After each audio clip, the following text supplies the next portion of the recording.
saya tidak punya agama sebelum saya bertobat. Nah, saya belajar ilmu dari kakek nenek guru saya itu sejak usia 9 tahun. Kakek nenek guru saya mengalami susah mati. Kakek nenek guru saya mengalami susah mati kalau ilmunya tidak diwariskan, diturunkan. Dan yang bisa mewarisi ilmu itu adalah seseorang yang memiliki hari kelahiran Sabtu Pahing. Itu dalam angka kelahiran weton Jawa. Kalau di Amerika tidak ngerti.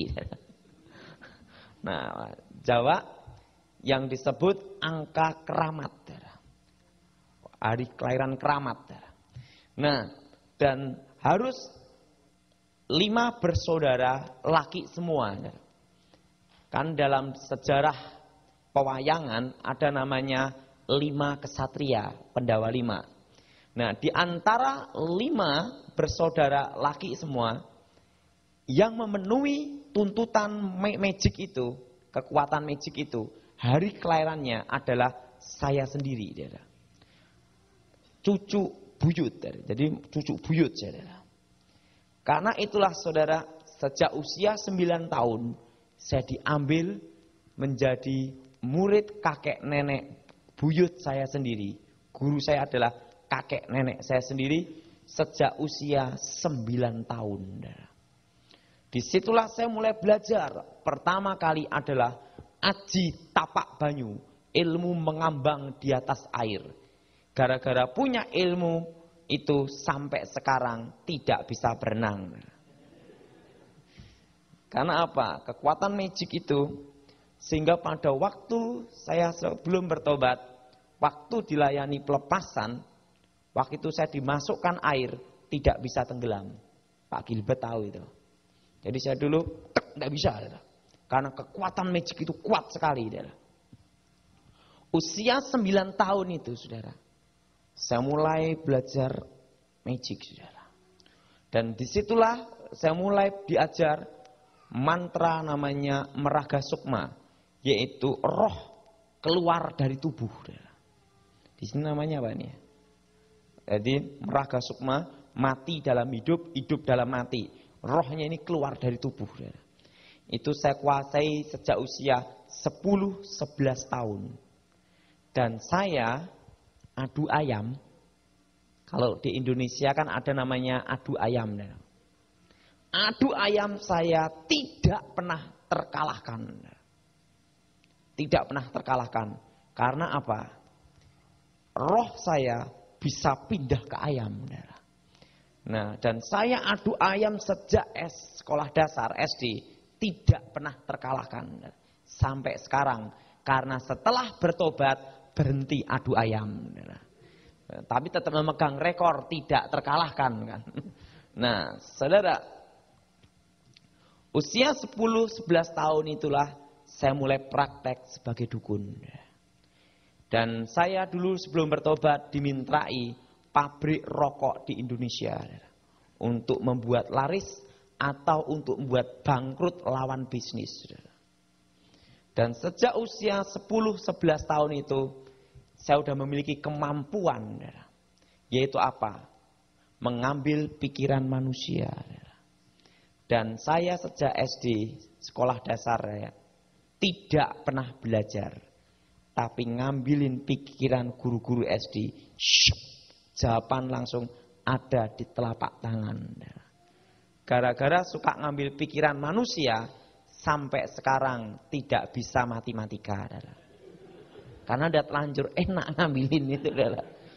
Males mau belajar. Nah, usia 10 tahun itulah saya diajar magic itu sama kakek nenek guru saya. Ilmu menghilang, kebal senjata, segala macam senjata tidak bisa mengenai tubuh saya. Dan saya dibekali 100 macam pusaka. Keris, tombak, pedang, dan 6 pusaka kebal. Besi kuning, mirah delima, lulang kebulando, kitab Stambul, kul buntet, badar besi. Anti tembak, anti bacok, anti cukur. Jadi kalau saya memegang ajimat itu, rambut ini tidak bisa dipotong. Jadi kalau mau potong rambut susah juga. Jimat itu harus dijauhkan dari tubuh saya. Dijauhkan baru dipotong. Kalau jimat itu masih ada dipegang gini, tidak bisa dipotong. Nah, dan untuk supaya saya kebal segala macam senjata, saya disusuk besi kuning. Jadi pusaka besi kuning itu ditanam dalam tubuh saya. Supaya segala senjata apapun tidak bisa kena. Dan saya disusuk juga tembaga. Jadi seluruh tubuh ini disusuk jarum-jarum tembaga. Seluruh tubuh. Nah, sejak usia 11 tahun itulah saya sudah menguasai kekuatan magic hitam dari nenek saya. Setelah itu saya mulai belajar magic putih. Sebenarnya ilmu hitam dan ilmu putih sama. Hanya cara penggunaannya saja yang beda. Paham maksud saya, saudara? Dan lulus sekolah SD, sekolah dasar, sekolah menengah pertama. Di situ saya diajar kakek guru saya, yaitu ilmu syirep. Ilmu syirep itu adalah suatu kekuatan mantra. Kalau mantra itu diucapkan, itu satu kampung atau satu rumah bisa tidur semua. Dan itu memang ilmu untuk ngerampok. Tetapi sejak kecil saya tidak mau merampok, karena saya punya prinsip, saya harus jadi orang baik. Waktu itu guru saya berkata pada saya, ada 2 pilihan yang harus kamu pilih, salah satu. Kalau kamu menjadi seorang yang baik, jadilah seorang yang baik, dan kamu mati sebagai kesatria yang baik, pahlawan yang baik. Tapi kalau kamu menjadi seorang penjahat, jadilah penjahat kelas kakap yang besar. Dan pada waktu kamu mati, di akhirat jadi rajanya para penjahat. Tetapi sejak kecil saya punya prinsip bahwa saya harus jadi orang yang baik. Sehingga selama saya belum bertobat, saya tidak pernah terlibat dalam tindak kriminal, tindak kejahatan. Kenapa? Karena sejak kecil itulah saya ambil keputusan bahwa saya harus menjadi orang yang baik, yaitu jalan pedang. Nah, saudara, waktu kelas 2 SMP, setelah saya mempelajari semua kekuatan magic itu, kakek saya berkata demikian. Ada satu mantra yang harus kamu kuasai lagi. Seluruh kekuatan magic, hitam dan putih sudah kamu kuasai. Dari ilmu menghilang, ilmu kebal, dan ribuan macam ilmu hitam, termasuk ilmu putih, sudah kamu kuasai. Dan pusaka-pusaka sudah kamu miliki. Tapi ada satu kekuatan mantra yang harus kamu kuasai. Yaitu apa? Pamengkang jagat. Kalau dalam bahasa Indonesia disebut membelah dunia. Kalau kamu menguasai ilmu ini, tidak ada seorang pun yang bisa mengalahkan kamu. Kecuali kekuatan yang berasal dari atas. Dan ilmu ini namanya pamengkang jagat bumi sapitu. Guntur geni. Kalau dalam bahasa Indonesia namanya api halilintar. Tetapi kalau kamu menguasai ilmu ini, ada satu syarat yang harus kamu kuasai dan harus kamu lakukan, yaitu seumur hidup kamu tidak boleh menikah dan tidak boleh menyentuh perempuan dan tidak boleh ada cinta di hati kamu. Ini yang paling susah. Tapi sakti. Tapi kalau sampai kamu melanggar pantangan ini, maka ilmu yang kamu kuasai akan membunuh diri kamu sendiri. Kamu akan lumpuh seumur hidup atau mati saat itu juga. Pada waktu kamu ada cinta atau berhubungan seks, kamu akan mati. Karena itulah saya disuruh berpikir dulu untuk menguasai mantra terakhir itu. Waktu itu saya berkata, saya bersedia. Akhirnya saya ambil keputusan untuk menguasai mantra terakhir. Setelah saya menguasai mantra terakhir, tiba-tiba guru saya berkata demikian, kakek saya. Dengan diwariskan ilmu terakhir ini, berarti sudah waktunya kita berpisah. Kamu tahu kakekmu guru ini seumur hidup tidak boleh pakai kasut. Ini daerah. Karena dia harus menyatu dengan bumi, dengan tanah. Karena memiliki ilmu pindah tempat. Daerah. Tetapi karena waktu itu sakit, dia lupa pakai sandal.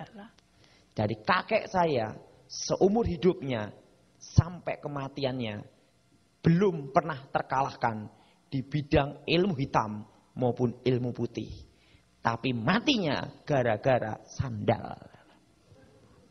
Nah, pada waktu dia pakai kasut itu, dia berkata sama saya, sebelum aku mati, aku tahu apa yang akan terjadi.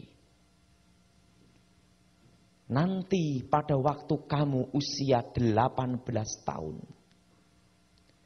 kamu akan melihat suatu cahaya terang. Dan pada waktu usia 19 tahun, kamu akan ketemu, akan datang seorang raja yang agung, yang adil dari timur.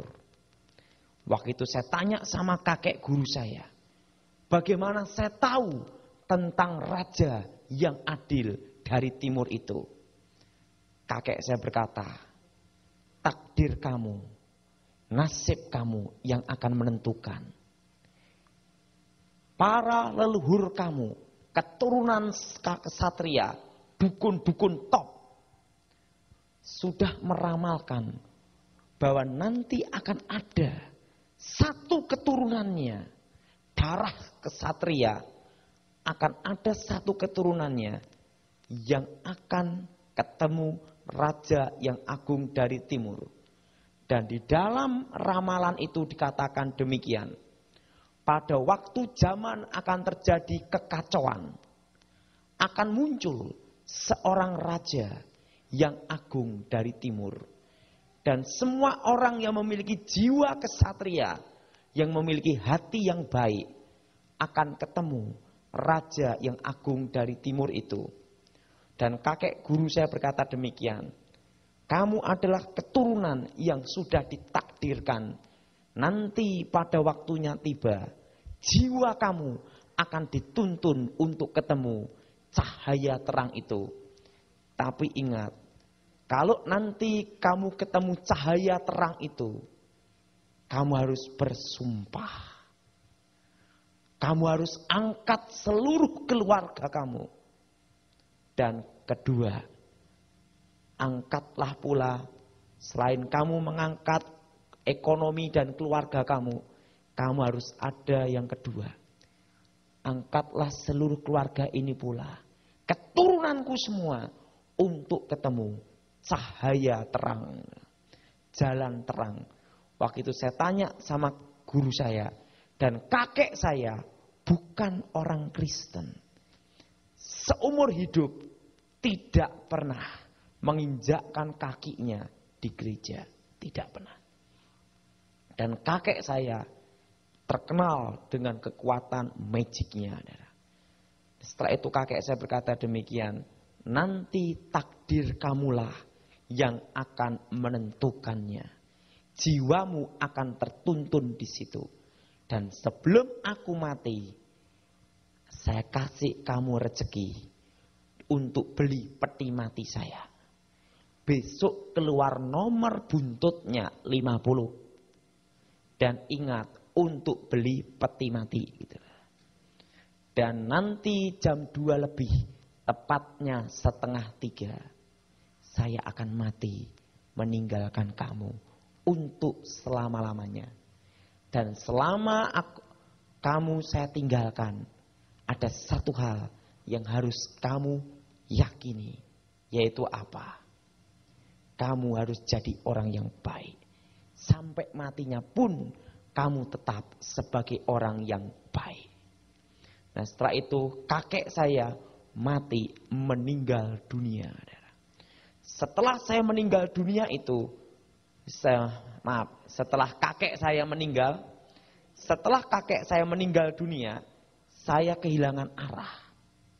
Setelah kakek saya meninggal itu saya kehilangan arah. Kenapa? Setelah kakek guru saya meninggal itu, tidak ada yang membimbing saya. Tidak ada yang memberi nasihat. Tidak ada yang memberi pengarahan. Waktu itu saya, setelah kakek saya mati, otomatis jiwa muda saya ingin mencoba mantra itu. Karena sudah bertahun-tahun saya menguasainya. Akhirnya saya bersumpah, barang siapa yang bisa ngalahkan ilmu saya akan berguru sama dia. Disitulah saya di tanah Jawa mencari melawan tanding. Baru saya tunjukkan ilmu menghilang. Tiba-tiba dukun ini bingung, menghilang di mana anak ini. Malah dukunnya berguru sama saya. Baru saya tunjukkan semua kekuatan api, cahaya apapun mati. Dukunnya jadi murid saya. Berbagai macam dukun, berbagai aliran saya taklukkan. Nah, tetapi hidup saya tidak bisa tenang. Dan mendekati usia 18 tahun. Tiba-tiba saya diajak kakak saya. Kakak saya berkata demikian. Tony, ayo kita ke gereja. Ceweknya sip-sip. Waktu itu saudara saya berkata sama kakak saya, tidak bisa, tidak boleh. Loh kenapa? Karena saya harus menjadi perjaka murni. Tidak boleh menyentuh wanita dan tidak boleh mencintai. Sang kakak saya berkata, yang cari bukan kamu tapi saya. Yang saya disuruh untuk nyarikan kakak saya. Saya diajak makan sate. Setelah makan sate, saya diajak jalan-jalan. Waktu saya jalan-jalan, saya tersesat di suatu ruangan. Tidak taunya ruangan itu sudah diatur sama saudara perempuan ayah saya. Tidak taunya dia orang Kristen. Beritahu pendeta-pendeta di situ. Tapi saya kan tidak tahu diajak jalan kemana. Waktu saya jalan, saya masuk ruangan itu. Tiba-tiba dipegang kepala saya. Dalam nama Yesus setan keluar. Saya kaget. Saya tanya sama pendetanya, siapa setannya? Di situ saya diinjilin. Kamu harus bertobat. Saya tanya sama pendeta, apa yang saya tobatin? Saya tidak pernah membunuh orang. Dalam pertarungan ilmu pun, saya hanya menggunakan kekuatan mata untuk mengalahkan musuh-musuh saya. Dan saya tidak pernah berkata kotor.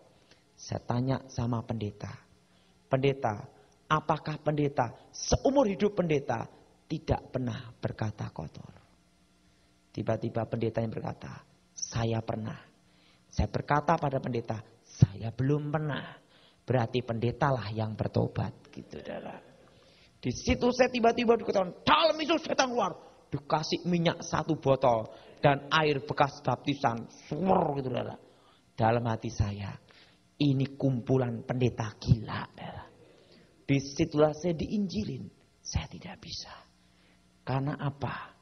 Banyak orang Kristen di kampung saya yang jadi sandungan. Dan terus terang, banyak orang Kristen minta nomor buntut sama saya. Jadi susah saya bertobat. Orang Kristen aja kacau, apalagi saya. Dan waktu itu saya berpikir, saya lebih baik daripada orang yang beragama. Nah, akhirnya saya pulang. Setelah saya pulang, berapa hari kemudian, saya diajak kakak saya. Tony, ayo kita ke gereja lagi. Ada KKR-nya, pendeta Gilbert. Gilbert Lumaidong. Ceweknya sip-sip. Saya ngomong, tidak mau. Kenapa? Bayangin, saya dikasih minyak dan air 1 ember. Sama pendeta-pendeta gila gitu. Kakak saya berkata, kamu kan sudah makan sate kambingku. Kamu harus ikut. Gara-gara sate inilah saya ikut KKR-nya pendeta Gilbert Lumaidong. Waktu itu saya duduk di paling belakang. Tiba-tiba pendeta Gilbert berkhotbah. Orang Kristen tidak bisa disantet. Kalau di sini namanya voodoo. Tidak bisa diguna-gunai, tidak bisa dimantrai. Dari belakang saya berkata, ini pendeta gemuk nantang saya. Akhirnya saya baca mantra setan kober. Kobaran api setan. Supaya apa? Pendeta gemuk yang berkhotbah itu tidur di mimbar, muntah darah, jemaatnya bubar. Saya baca mantra setan kober. Waktu saya baca mantra setan kober, tiba-tiba pendeta Gilbert berkata, haleluya, Tuhan memberkati. Gitu dah. Tiba-tiba mantra itu kembali ke saya. Dah. Itu terjadi 2 kali. Akhirnya saya penasaran. Tiba-tiba pendeta Gilbert berkata, siapa dukun-dukun yang memiliki magic-magic gitu, yang punya jimat-jimat, maju ke depan Artakol. Waktu itu saya sampai sekarang pun saya tidak tahu bahasa Inggris. Jadi saya itu ada di Amerika, di imigrasi, hanya modal 1 yes sama no. Dan yang ketiga 1 way. 4 give way. Terusan gini, forgive gitu. Hanya berapa kata aja.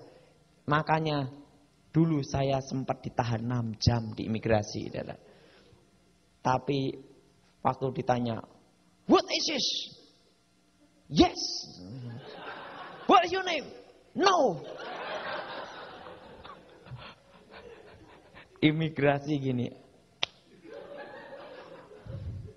6 jam. Waktu itu akhirnya ditolong Pak Cendi. Tiba-tiba dia ngomong gini. Tapi sekarang udah agak mendingan lah, tahu sedikit-sedikit. Terusan last name I'm Evangelist. Last name Evangelist. Imigrasinya gini. Saya enggak tahu apa itu last name. Last name, minister. Last name. Aduh. Karena waktu itu saya diberitahu Pak Cendi ngomong gini, nanti kalau di sana ngomong-ngomong aja minister, yes, no. Minister. Jadi saya ditanyanya minister. Aduh. Tapi itu mujizat. Nah, saudara. Nah, waktu itu pendeta Gilbert berkata, maju ke depan Artakol. Dari belakang saya bingung. Karena saya tidak tahu bahasa Inggris. Saya kira pada waktu itu saudara, Artakol itu tempat pertarungan ilmu. Saudara. Jadi siapapun boleh maju. Saudara. Nah, karena itu dari belakang saya maju ke depan. Saudara. Kenapa? Tertantang. Saudara. Saya maju ke depan. Waktu saya maju ke depan, tiba-tiba pendeta Gilbert langsung datangi saya. Tony, kaget saya. Pendeta ini sakti sekali. Bisa tahu nama saya ya? Kamu yang muridnya kecil, bisa tahu guru saya ya? Yang terkenal ilmu santetnya. Iya kan? Dalam hati saya. Pendeta ini sakti mandraguna. Hebat. Nggak tahunya apa. Setelah saya bertobat, saya tanya Gilbert. Gilbertnya sambil ketawa ngomong apa. Saya juga diberitahu pendeta lain juga. Waktu itu saya kaget juga. Wah, sakti sekali bisa tahu Nah, waktu itu saudara, saya berkata sama Gilbert, kalau saya kalah, saya berguru sama kamu. Gilbert berkata, besok pagi kamu saya tunggu di sini. Oke. Saya berkata, iya, nanti saya akan datang kemari. Gilbert berkata, jam 8 pagi. Akhirnya saya pulang. Satu malam itu saya tidak bisa tidur. Hanya kata-kata satu. Haleluya. Setelah itu, setelah malam berlalu, paginya saya datang. Pagi itu saya datang. Tiba-tiba pendeta-pendeta mengelilingi saya. Siki raba raba raba raba raba. Saya bingung apa yang diraba. Setelah saya bertobat, saya baru tahu itu namanya bahasa roh. Saya bingung ini, apa saya ini ada di kumpulan orang-orang bego gitu. Saya lihat gitu. Nah, tiba-tiba Gilbert berkata, haleluya. Langsung. Maka itu Gilbert berkata, kamu sudah siap. Saya siap dari tadi. Oke, Gilbert gitu, mari. Langsung buat kayak lingkaran. Berapa pastor, berapa pendeta. Berapa pendeta buat lingkaran. Dan saya ada di tengah. Dan Gilbert muka dengan muka, jarak 1 meter. Disitulah saya bertarung dari jam 8 pagi sampai jam 12 siang. Pertarungan jarak dekat. Saya gunakan semua kekuatan magic saya. Anehnya, ada sesuatu kekuatan yang melindungi Gilbert, saudara. Pada waktu saya pukul gini, pukulan itu tidak bisa mengenai tubuhnya. Ada suatu kekuatan sehingga pukulan itu mengenai tubuh saya sendiri. Akhirnya saya muntah darah. Saya telan lagi, gengsi kalau ketahuan. Waktu itu saudara, dari tubuh saya, karena saya disusuk tembaga kuningan, besi. Hancur dari dalam, keluar dari tubuh saya serbuk tembaga kuning-kuning itu. Waktu itu saya berkata, stop. Kayak luka dalam waktu itu. Saya berkata sama Gilbert, besok terusin lagi. Kenapa? Tidak apa-apa. Pada saya luka dalam. Akhirnya saya pulang. 2 malam itu saya tidak bisa tidur. Pertama haleluya. Kedua raba-raba. Bahasa roh. Nah saudara, pada hari yang ketiga, jam 8 pagi, Gilbert sudah menunggu saya. Pendeta-pendeta mengelilingi. Saya ada di tengah. Dan pertarungan itu disaksikan banyak orang. Berapa pasang mata tuh melihat semua. Dan pada waktu saya tunjukkan kekuatan magic saya, ada berapa pendeta, dalam nama Yesus, setan keluar, lari sembunyi di belakang pintu. Tidak taunya dia takut juga. Ada berapa pendeta lari. Dan yang berani menghadapi saya, pendeta dan pengerja. Tinggal pendeta Gilbert Lumaindong, Stefanus Pinky, Deborah Dewi. Hanya berapa hamba Tuhan yang berani melawan saya. Nah waktu itu semua kekuatan magic, ilmu hitam dan ilmu putih, saya keluarkan semua.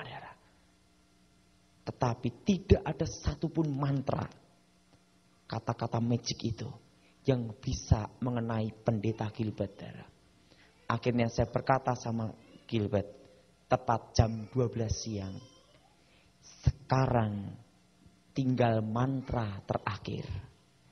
Kalau mantra ini kalah, kekuatan magic terakhir ini kalah, kamu jadi guru saya.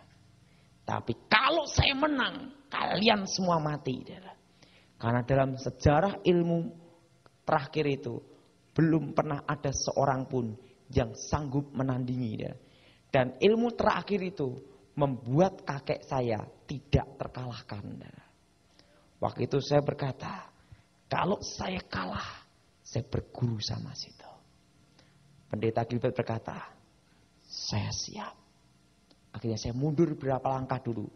Saya baca mantra, saudara. Waktu saya baca mantra Pamengkang Jagat, tutup bumi sapitu dan guntur geni, ya. Api halilintar. Saudara. Waktu saya baca mantra itu, saudara. Dan apa yang terjadi?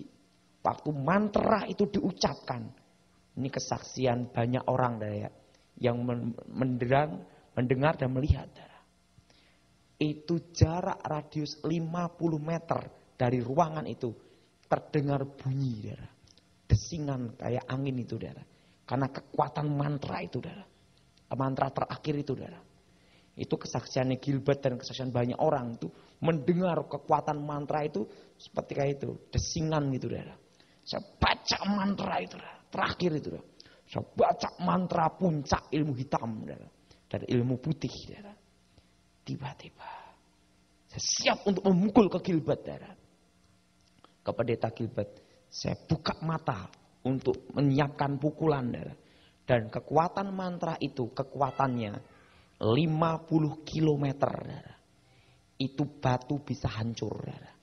Dan orang yang kena itu akan mati muntah darah dalam hancur, saudara. Dan sejarah ilmu itu belum pernah tertandingi, saudara. Waktu itu saya ngomong, siap. Gilbert ngomong, siap. Waktu saya baca mantra terakhir, tinggal memukul gini. Tiba-tiba dari tubuhnya pendeta Gilbert keluar cahaya terang. Dan pendeta-pendeta semua keluar cahaya terang. Termasuk pendeta lari keluar cahaya terang juga, saudara. Pada waktu kelihatan cahaya terang itu, kelihatan seperti sinar warnanya. Putih keperak-perakan, cahaya pelangi, saudara. Itu silau, saudara. Tetapi kekuatan mantra itu sudah ada di tangan saya, saudara. Pada waktu itu saya berhenti sejenak, saudara. Teringat pesan guru saya. Ramalan kakek saya. Takdir kamulah yang akan menentukan pada waktu usia 18 tahun. Dan waktu hari itu tepat usia saya 18 tahun. Saya mundur berapa langkah. Akhirnya saya ambil keputusan. Kalau saya mati tidak malu. Kenapa? Udah nantang kalahan malu, saudara. Lebih baik tak coba aja, saudara. Saya pukul, saudara. Mengenai Gilbert jarak segini, saudara. Waktu mau mengenai dadanya Gilbert, ada suatu cahaya terang benderang membuat saya terpental ke belakang, saudara. Saya terpental belakang, itu kan ada yang ngukur, saudara. Sampai diukur, saudara. Kira-kira sampai 10-12 meter. Saya terpental, bus gitu ya. Dan saya hilang ingatan, gila 1 tahun. Gini-gini. Saya didoain pendeta-pendeta. Bukannya tambah sembuh, tapi tambah gila. Akhirnya pendeta Gilbert berkata, serahin ke orang tuanya saja. Dan tepat 1 tahun usia 19 tahun. Tiba-tiba ada cahaya terang mendatangi. Cahayanya itu terang benderang. Dan terdengar, akulah Alfa, akulah Omega, yang awal dan yang akhir. Akulah Raja yang agung, yang adil dari timur. Perhatiin, Yesus lahir di Timur Tengah. Dan waktu itu kakek saya sebelum mati, dia menunjukkan arah timur. Dan waktu itu saudara, dan orang Majus melihat bintangnya pun juga di timur. Dan tiba-tiba cahaya terang itu berubah menjadi Yesus Kristus. Wajahnya terang benderang melebihi cahaya matahari. Saya tidak bisa melihat wajahnya, saking terangnya gitu. Saya hanya bisa lihat jubahnya berkilauan. Dan dia bertanya, maukah kau percaya padaku? Waktu saya ada sesuatu kekuatan yang sangat menyengkram diri saya. Supaya saya berkata, aku percaya. Tiba-tiba ada sesuatu kekuatan dari dalam sini. Yang membuat saya tiba-tiba langsung berkata, aku percaya. Begitu saya ngomong aku percaya, indera keenam saya musnah. Dan kekuatan supranatural saya lenyap saat itu juga, saudara. Dan tiba-tiba dia berkata, engkau akan menjadi seorang penginjil api. Dan nanti engkau akan menjadi seorang pengarang buku dan seorang pengarang lagu. Dan nanti pada waktunya tiba, ingatlah itu. Maukah engkau jadi hambaku? Aku tiba-tiba saya diam. Tapi ada sesuatu kekuatan yang membuat saya berkata, gini aja, saudara. Ya, gitu aja. Tapi bingung. Saat itu juga saya langsung cahaya itu menghilang, saudara. Dan saya sembuh sampai sekarang. Setelah saya kembali pelayanan, kira-kira tahun 99, waktu itu saudara diadakan KKR, ada di Surabaya, di Tunjungan Plaza. Waktu itu tertulis, mantan dukun santet, dukun sakti, mengungkap rahasia ilmu santet, boleh dicoba, gitu saudara. Wah, boleh dicoba, saudara. Waktu itu banyak yang telepon-telepon, saudara. Akhirnya karena di lantai 1 untuk nuansa supranatural, dukun-dukun praktek seluruh Indonesia berkumpul di sana, di Surabaya. Di lantai atas kita gunakan KKR kelepasan.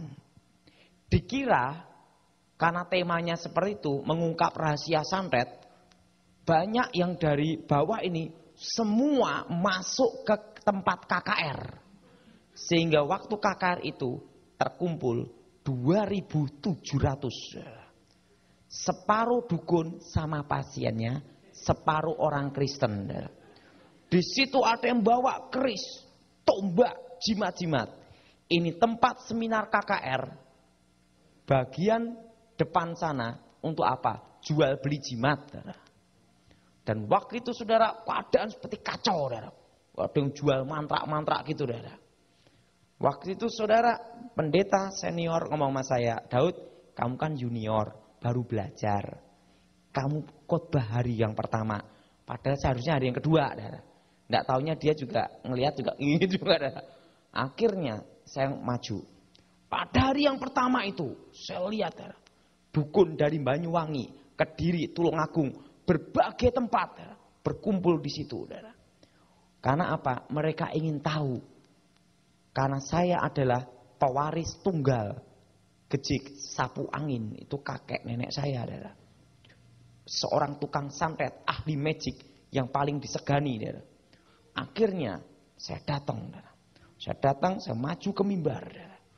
Waktu itu Tuhan bicara sama saya. Tuhan bicara apa? Siapa yang punya magic, ilmu hitam, dan semua yang punya jimat-jimat, silahkan keluarkan ilmu kalian semua. Waktu itu saya disuruh Tuhan ngomong gitu, Tuhan, ini suaramu atau bukan? Kalau ini bukan suaramu, jadi sate, betul, saudara. Tapi Tuhan berkata, katakan aja. Waktu itu saya berkata, baik, saya sampaikan. Siapa yang punya jimat-jimat, mantra-mantra, dukun-dukun, keluarkan ilmu kalian semua. Karena mereka kan tahu saya bekas dukun dan sudah naklukkan berbagai macam aliran dukun. Apa yang terjadi? Pada waktu itu saya tutup mata. Kenapa tutup mata? Takut juga. Kenapa? Kalau dulu kan 1 lawan 1. Lah ini dikeroyok rame-rame.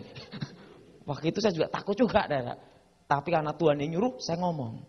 Di situ Tuhan mengajar saya peperangan. Nah, waktu itu saudara, saya ngomong demikian, tiba-tiba saya dengar desingan angin. Ceng, seng, seng, seng gitu. Waktu itu saya buka mata satu. Takut juga sih. Gitu. Di situ saya lihat tiang awan dan tiang api. Dan apa yang terjadi? Paku jarum itu berhamburan. Jadi saya ada di mimbar gini, itu jarum itu tertancap ada di sini. Sama paku-paku itu. Dan 2 hari KKR seminar yang bertobat 400 orang. Dukun sama pasiennya. Nah,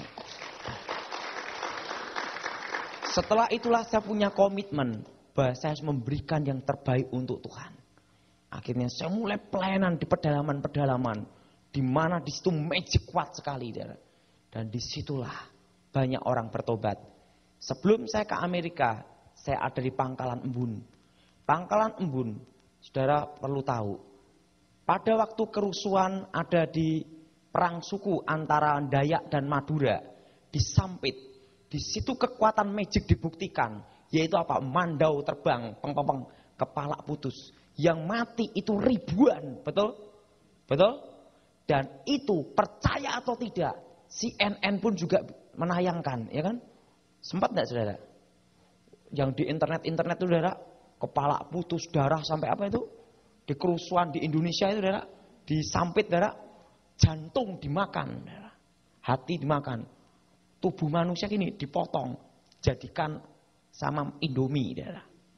Itu waktu kerusuhan Sampit, itu banyak yang mati, saudara.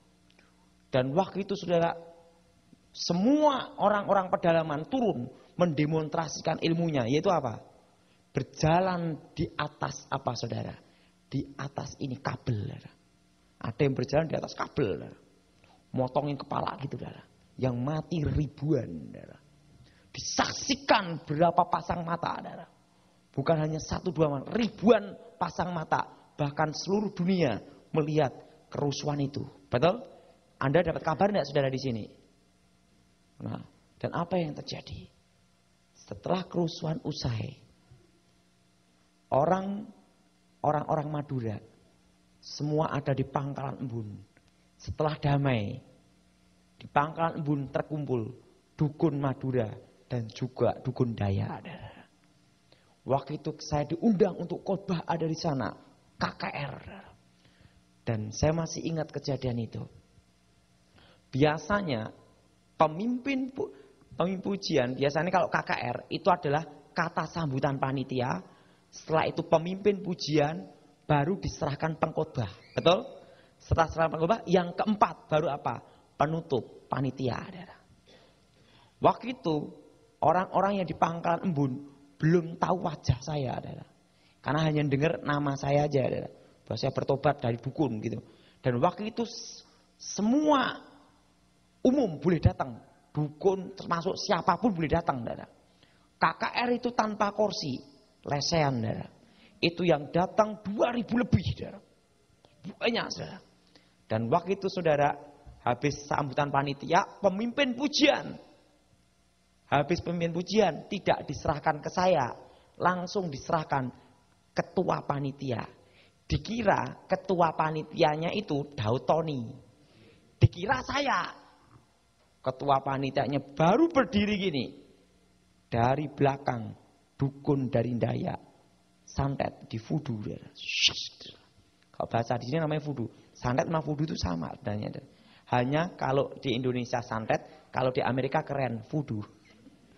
Di vudu dia. Set. Apa yang terjadi? Ketua panitia jatuh. Jatuh di depan banyak orang. Tolong. Jatuh. Jantungnya yang kena. Itu bukan penyakit jantung. Tapi terkena magic. Langsung dia megang sini kan jantung. Dek, langsung jatuh gitu. Langsung tolong. KKR sempat kacau. Karena ketua panitia disantet. KO. Tapi belum mati. Hanya setengah. Nah waktu itu saudara. Berarti kita kalah 1 poin. Betul? Orang ketua panitia ini disantet ambruk ya. Nah waktu itu saudara. Saya maju. Karena mereka menunggu saya. Yang asli yang mana adalah. Waktu itu saya berkata. Darah Yesus. Bentengi tubuh jiwa roh saya. Saya hanya percaya. Bahwa darah Yesus membentengi kita. Amin. Saya maju ke mimbar. Langsung saya ngomong ke banyak orang. KKR itu ribuan orang. Saya berkata, yang tadi itu ketua panitia, sayalah Daud Tony yang asli. Sekarang saudara yang punya magic, ilmu apapun juga, boleh dicoba saya selama saya berkhotbah. Dikirim 1 jam saya berkhotbah, 1 jam disantet. Dari berbagai penjuru, magic dikirim. Setelah 1 jam saya berkhotbah. Setelah itu saya ngomong, kalian yang sudah nyoba-nyoba ilmu, sekarang gantian saya. Yang nyoba-nyoba ilmu, silahkan maju ke depan semua. Kan sudah nyoba 1 jam. Nah, maju. Yang maju kira-kira 10 orang. Ada yang tua sekali, tua-tua. Dukun Orde Lama. Ada yang setengah tua, Orde Baru. Yang muda, Reformasi. Dan terjadi lawatan Tuhan. Banyak disembuhkan dan dilepaskan. Hanya satu yang saya ingat waktu itu. Yaitu apa? Kalau kita bersama Tuhan, Tuhan adalah pembela kita.